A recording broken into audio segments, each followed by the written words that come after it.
চলো বন্ধুরা, আজকে ভিডিওটা এখান থেকে শুরু করা যাক। যদিও আমি বড় ভিডিও আপলোড করি না, আর এটা আমার ফার্স্ট মিনি ব্লগ, তাই তাড়াতাড়ি করে জামাটা শোকেস থেকে বার করে নিলাম। আজকে আমি সিম্পল ভাবে সাজবো, তাই তাড়াতাড়ি করে জামাটা পরে নিলাম।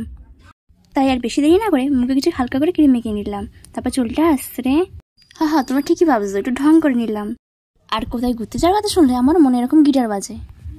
চলো অনেক ঢং করে নিলাম, এবার বাকিগুলো করে নিই। মেলায় যাবো আর লিপস্টিক দেবো না, তা কখনো হয়? চলো এবার যেটা না পড়লে নয়, টিপটা পরতেই লাগে, না হলে সব কিছু অসম্পূর্ণ থেকে যায়। যাই হোক, কানের পরে এবার রেডি হয়ে গেলাম। আর বাইরে যা গরম, তাই আর চুল ছাড়লাম না।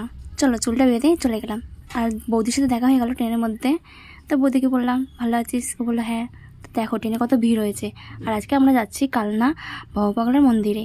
আর এত ভিড় তোমাদের কি বলবো, অনেক ভিড়। আর আমি দেখো আমার টিপটাই খুলে পড়ে গেছে, এত গরম। যাই হোক চলো মেলার মধ্যে চলে গেলাম।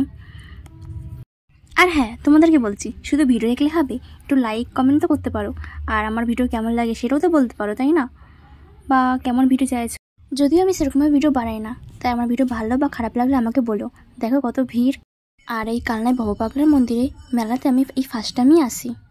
আর দেখো মেলার মধ্যে আমার বারবার শুধু আমার ব্লুটুথটা শুধু খুলে পড়ে যাচ্ছে। আর বৌদি আমাকে বলছে খুলে ফেলে দে, তোর কানের মধ্যে থাকতে চাইছে না।